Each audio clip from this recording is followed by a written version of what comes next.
Hello, my name is Arlene Kasselman, and earlier this week when Dr. Taylor called me and asked if I would speak today, I said yes enthusiastically and then immediately regretted it because all of a sudden I felt overwhelmed by the gravity of what we were doing here today and trying to figure out a way to make words do honor to the significance of what we're doing today is hard. And so I pressed in a little bit and I pushed back at him and I said, hey, can you tell me what you're envisioning? What is this going to look like? Well, if you've ever worked with Jerry Taylor, you know he wasn't going to give me an answer. He said to me, meditate and pray toward these things. And what the Holy Spirit gives you is what you need to say. And I'm going to be honest and say that I really wanted him to be my Holy Spirit in that minute. And he wasn't about that. And so I prayed and I've meditated towards these things. And I know that there is not one thing that I can say. I'm standing here as a white, middle-aged, middle-class immigrant woman. There is not a whole lot that I can say about racism that you don't already know, that you haven't already experienced, or you're not living. But what I can say is what I believe the Holy Spirit has given. Growing up in South Africa in the 70s and the 80s, it was during the peak of apartheid and Nelson Mandela was still in prison.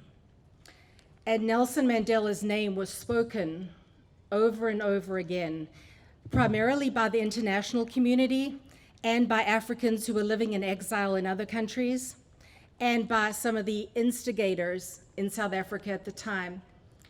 But his name was spoken. And the speaking of that name could have become tiresome for people after someone had been in prison for 27 years. But that name signified hope and a better future. And so the name was spoken over and over and over again because there was hope in the name.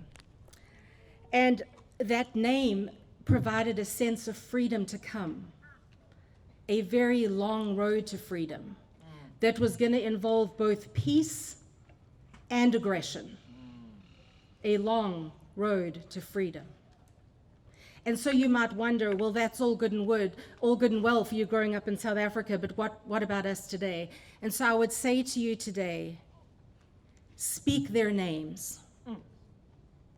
Say their names.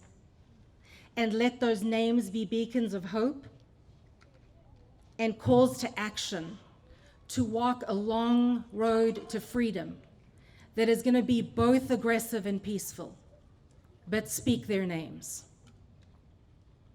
One of the other things out of my homeland is a way of thinking, a way of believing about humanity and how we live together, and it's called Ubuntu. And what this means is seeing that we are inextricably tied. I am because you are. When you are diminished, I'm diminished. When you are diminished, I am diminished.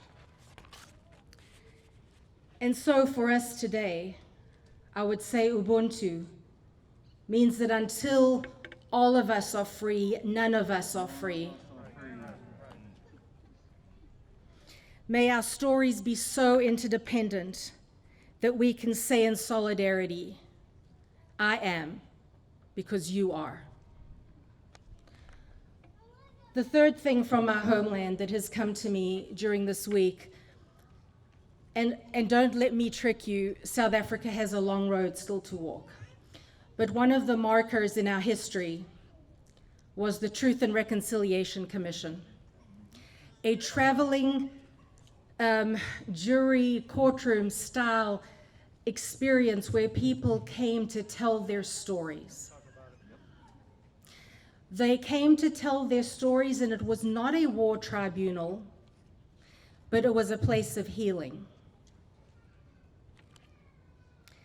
After years and years of atrocities during apartheid, there were stories that had to be spoken, and nobody could heal till words were given to those. And so for us today, what I would say is because something has not happened to you does not make it untrue. It is time to believe the stories of the people around you. And when people tell a story, listen. Because until we create the space for us to hear each other's pain, we cannot heal. And if that's not going to be done in a formal way, we need to be creating spaces informally to hear each other's stories. In the pain after the Soweto riots, which some of you may remember, this poem was written. At the throat of Soweto, a devil language falls, slashing claw syllables to shred and leave raw the tongue of a young girl learning to sing her own name. Where she would say water, they would teach her to cry blood. Where she would save grass, they would teach her to crave crawling into the grave. Where she would praise Father, they would teach her to pray, somebody please do not take him away. Where she would kiss with her mouth the homeland, they would teach her to swallow the dust. But words live in the spirit of her face, and that sound will no longer yield to imperial erase. Where they would draw blood, she will drink water. Where they would deepen the grave, she will conjure up grass. Where they would take father and family away, she will stand. Under the sun, she will stand. Where they would teach her to swallow the dust, she will kiss with her mouth the homeland and stay with the song of Soweto. Stay with the song of Soweto. Ta-Nehisi Coates has this quote that is compelling to me, and it says, I did not ask. Later, I felt bad about this. I knew even then that whenever I nodded along in ignorance, I lost an opportunity, betrayed the wonder in me by privileging the appearance of knowing over the work of finding out. And so for all the times that I have shown privilege by the appearance of knowing, I apologize. I do not know. My eyes see, my ears hear, my heart aches, I read, I listen, I donate, I work. But I don't know with the kind of knowing that puts flesh on who I want to be. And while privilege may keep me from knowing fully, if I, and all of us, allow the experience differential to prevent me from journeying with you, I walk in sin. So until we all walk in freedom, where every Black life matters, none of us do.